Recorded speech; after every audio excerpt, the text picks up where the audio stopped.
Bonjour le monde. Bonjour Monique. Bonjour Catherine. Bonjour Thomas. Bonjour Catherine. Alors à nous allons causer de coiffe. Gardez donc ce qu'il y a sur ce plateau. Il y a de coiffe. Oh, elles sont belles, elles sont belles. Alors, et bien évidemment, Olé Thomas, le spécialiste des coiffes, le va nous en causer. Alors, ces coiffes, elles viennent d'où? Eh bien, elles viennent tout simplement d'une région, Poitou-Charentes bien sûr, mais là plus précisément du département de la Vienne et même de la côte ouest du département de la Vienne qui s'étend en gros de Civray à Loudun. Voilà. Et donc nous allons remonter ce cours de Civray à Loudun, du sud au nord, à travers l'histoire de ces coiffes traditionnelles grâce à notre spécialiste, c'est Thomas. Alors Thomas, vas-y. Un grand nom, spécialiste. On a toujours à apprendre, hein, toute Oui. une vie. Alors effectivement, on choisit donc pour cette nouvelle édition sur les coiffes mes terres natales, parce que je suis née à Poitiers, dans la Vienne. Mais après, j'ai toujours vécu en Deux-Sèvres. Enfin bon. Donc effectivement, on va commencer peut-être à voir la carte. Mais on l'a vu. On l'a vu, pardon, mais je te regardais, moi.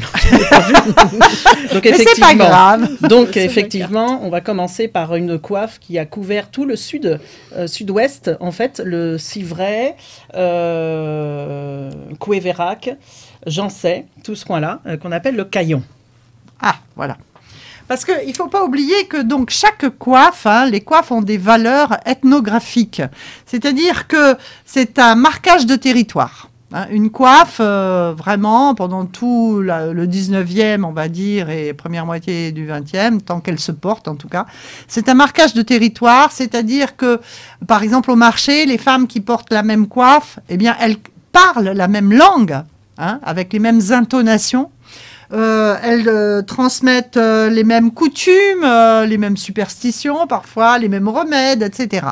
Donc c'est vraiment la coiffe. Nous, on a la chance en Poitou d'avoir vraiment un éventail de coiffes absolument superbe. Donc c'est vraiment le marqueur des territoires. C'est pour ça qu'il y en a beaucoup et qu'elles sont différentes. Et c'est vrai que dans les grands marchés comme à Niort, eh bien, Niort a été un croisement entre plusieurs types de coiffes qui sont venus jusque dans le Niortais.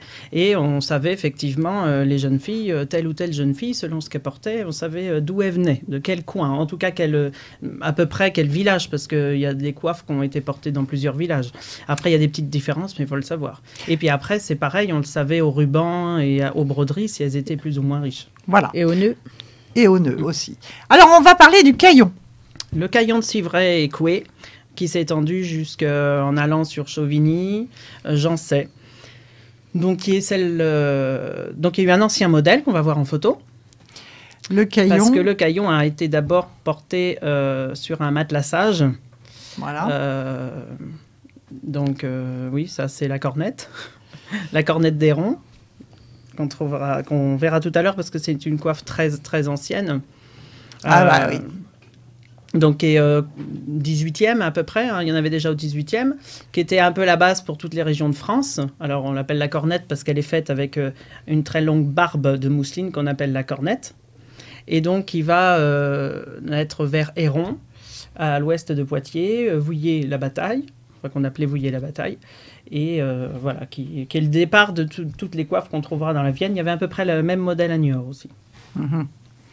Bon, alors, peut-être on peut voir le caillon. Est-ce qu'il y en a un sur le plateau, un caillon? Oui. Oui.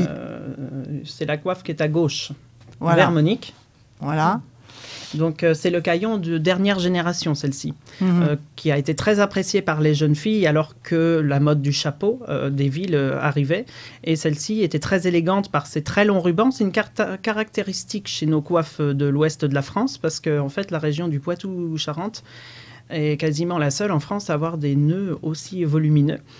Et notamment dans la Vienne, où les coiffes ont eu de très longs rubans. Ouais. Et d'ailleurs, comme on verra tout à l'heure, mais même le caillon, qui parfois avait des très longs pans, rien que pour le nœud, il fallait vendre une paire de bœufs pour pouvoir se le payer. Si peu que c'était broché, c'était très cher. Ouais, c'est très beau, c'est très très beau. Voilà. Bon, alors, est-ce qu'on peut éventuellement voir une autre photo de cornette et de caillon? Oui. Alors ça, c'est la cornette, mais vue de profil. Voilà. Donc on voit bien qu'elle se finit, celle-ci c'est dans les plus belles, elle se finit par un paillage ou un tuyautage en demi-lune et revient se plier côté gauche, côté cœur. On a la même chose chez les ramponneaux du Marais Poitevin où on terminait côté cœur. D'accord. Voilà. Ça, c'est l'arrière, donc un très petit fond, et puis les cornettes qui forment plusieurs plis allant sur les épaules. Comme tu as dit tout à l'heure. Mmh. Bien. Alors, on va partir un peu plus haut. On remonte un peu vers le nord et on va aller du côté voir la Pantine, c'est ça? La Pantine, oui. Alors, la Pantine. Celle-ci, c'est une Pantine, donc c'est une jeune fille, parce que la Pantine s'est portée tardivement. Et cette jeune fille donc, est coiffée en houle. Hein, les cheveux sont bombés. C'est typique de vers 1900, tout début 20e. Et on voit là très bien la longueur des rubans. Selon la richesse, hein, ils pouvaient être plus longs encore. Là, on voit bien qu'ils sont très longs. Mais sur Neuville de Poitou, on a trouvé qu'elle arrivait jusqu'aux chevilles. Oh là. Donc, c'est vraiment très long. Et là, il fallait une paire de bœufs pour s'offrir ça. Donc là, la jeune fille, on voit, elle n'est pas en costume. Alors, la Pantine est au milieu. Sur le plateau. Sur l'expo, la Pantine, ouais, voilà, c'est celle du milieu. Voilà. Donc, hein. La Pantine, tout de suite, ce que l'on voit, c'est les broderies qui sont faites en bande et qui sont à des gros plis à l'arrière. Ça, c'est typique de la Pantine. C'est la première chose que l'on voit. Et après, le haut est formé par un bourrelet de coton. Ah, oui. Et le nombre de plis nous indique sur la provenance. Donc, celle-ci doit avoir 8 ou 9 plis. Elle est du côté de Mirebeau. Voilà, dans le Mirebalais. Ah ouais. Puis après, il y avait Verru, qui en comptait que 3. Enfin, voilà, ouais. Après, c'est des spécificités. Alors, on a passé un peu vite là sur la Malvina, mais on n'a pas commenté la Malvina que portait Monique. Oui, alors on l'avait vu, la Malvina, quand on avait fait les coiffes sur la Gâtine et sur l'ancien Toircet, parce que la Malvina, qui est née donc grâce à Malvina Girard, c'est pour ça qu'elle s'appelle comme cela, c'était en la mémoire de cette maîtresse lingère autour des années 1850, qui était à Ménigoutte, ou Latillé, mais il y a un document officiel de naissance qui indique Ménigoutte. Et donc, elle s'est portée jusqu'à Parthenay. Donc, effectivement, on la retrouve en Gâtine. Mais dans la Vienne, elle a été jusqu'à Lusignan. Donc, celle à Monique n'est pas encore Lusignan, mais est quand même à l'ouest de Saint-Mexan parce qu'elle est sur grosse broderie.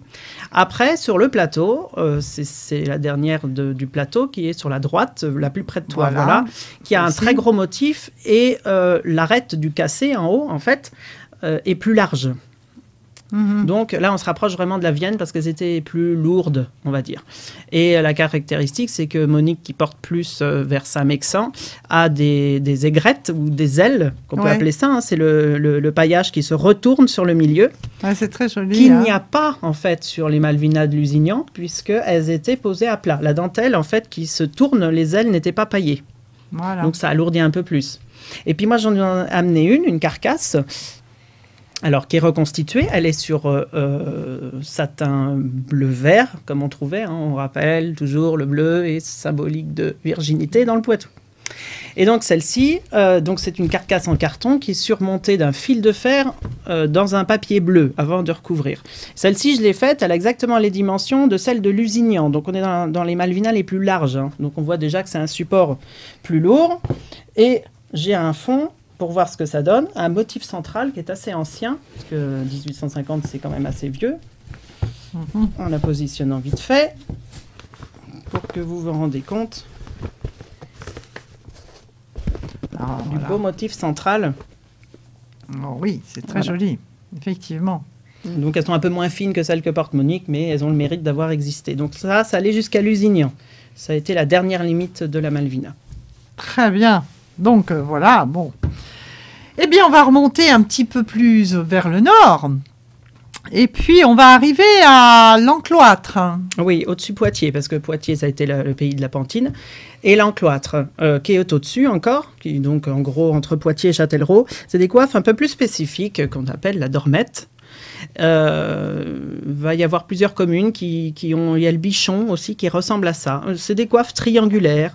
Bonneuil-Matour, c'était un peu cette forme-là qui est entourée du duvet de cygne. Et voilà, celle-ci en Lunéville, elle est très jolie, elle fait partie des collections de Niort. Voilà, après je ne sais pas beaucoup de choses. Vous voyez, elle a un fond noir. C'est une spécificité aussi des coiffes de la Vienne. Dans cette région-là, elles sont sur fond noir. Ah oui, oui. C'est original. Et donc ensuite, il y a la bigote qu'on avait déjà vue sur le plateau, mais pas la même. Ah oui, si vous vous rappelez, donc quand on avait fait toujours les coiffes de Gâtine, il y avait notre petite Bernadette qui était avec nous. Et Oui, oui. qui portait la bigote haute, qui était vraiment de la région de Thouars. Et on en a trouvé en allant sur la Vienne, mais on portait la bigote basse. Ça, Voilà, qui est en fait un petit peu plus récente que la bigote haute. Déjà, elle se réduit un peu de taille. Oui. Donc voilà. D'où son nom de bigote basse, d'ailleurs, effectivement. C'est ça, le fond est moins long. Le fond est moins long. Un petit peu plus facile à porter. Elle est plus ramassée, quoi, on va dire. Voilà. Et puis, il y a la câline. Voilà, la câline, c'est un mot qu'on retrouve pour les grandes câlines de Thouars. Et celle-ci est de Loudun. Alors, on voit 3 jeunes filles qui portent la câline.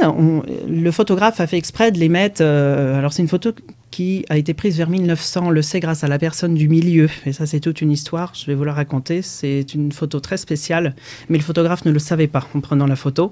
Donc, on voit une de profil, une de derrière et une de face. Et malheureusement, la personne du milieu elle va être liée à une des plus grandes affaires criminelles du XXe siècle. C'est l'affaire Marie Bénard qui s'est passée à Loudun.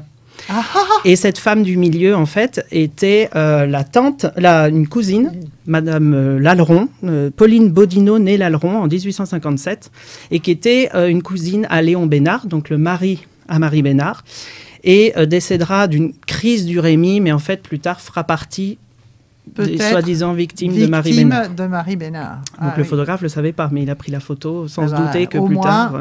on aura son visage pour c'est ça. La postérité. Et là, on voit bien effectivement sur cette photo les coiffes avec de face et les 2 profils et l'arrière. C'est ça. Mais alors, c'était celle de droite, on voit bien qu'elle est de profil, qu'elle a, si vous le voyez à l'écran, elle a un galon noir en fait qui passe sous le menton parce que ses coiffes étaient lourdes et pour les tenir en équilibre, il fallait la maintenir par un galon. Parce qu'elles sont hautes, elles font au moins 30 à 40 cm de long. Oh oui.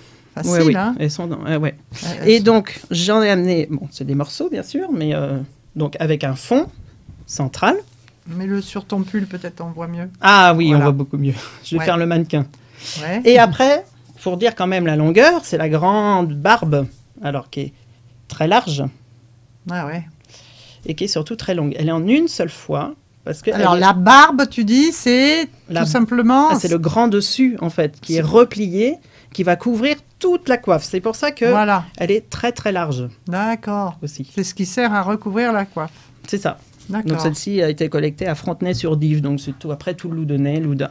Et les 2 dernières lingères qui savaient faire les câlines de Loudun sont décédées en 1930 en emportant leur secret. Et voilà. Comme beaucoup de choses, malheureusement, artisanat d'art, d'où l'utilité de notre émission, je l'espère, de transmettre au moins ces savoirs, ces connaissances un petit peu, et ce patrimoine si riche et si extraordinaire que nous avons. Avant que ça disparaisse. Et puis, on n'a pas fini. Il y a les coiffes aussi pour les enfants.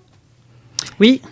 La Verger-sur-Dive, c'est ça? C'est ça, c'est pas loin de Frontenay-sur-Dive. On est à l'ouest de Loudun, très particulière, mais qui avait les formes, je trouvais, c'est pour ça que c'est intéressant de la montrer, qui avait les formes en fait de certains caillons que l'on pouvait trouver, notamment l'ancienne coiffe de Thouars qui était montée sur un matelassage exactement de la même forme que ça. Donc on le retrouve sur les bonnets d'enfants. Après, c'est un petit peu la même forme aussi en Poitou, mais c'était plus court, c'était plus bas. Mais chez nous, dans le Marais, où on en a récolté. Oui, il y en a quand même des coiffes d'enfants, bien sûr, mais elles sont moins hautes. Oui, c'est ça, pas la partie haute. Et puis enfin, nous allons conclure avec un drôle de nom quand même pour ces coiffes, les boîtes à laver. Pourquoi les boîtes à laver?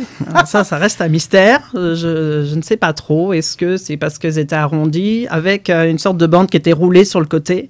On a ça aussi sur les 3 moutiers et qui formaient des rouleaux, leurs boîtes à laver. Parce que ça... Mais voilà, c'est une spécificité. Voilà, vous en avez 2, de 2 communes l'une à côté de l'autre, pas loin. Il y a Poincet et Saint-Léger de Montbriet. Voilà, donc ça fait partie aussi des spécificités de l'ouest de la Vienne. Alors je rappelle que nous avons déjà fait, c'est notre 4e émission sur les coiffes, je crois bien. Nous avons fait Nice, le Marais Poitevin, Nice, la Gâtine. Marais, et Gâtine. Voilà. Et donc maintenant la Vienne. Et donc il y en a encore forcément à venir. Ouais. Mais ça sera pour une prochaine émission. Alors, à bientôt. À Tchefeit. À bientôt.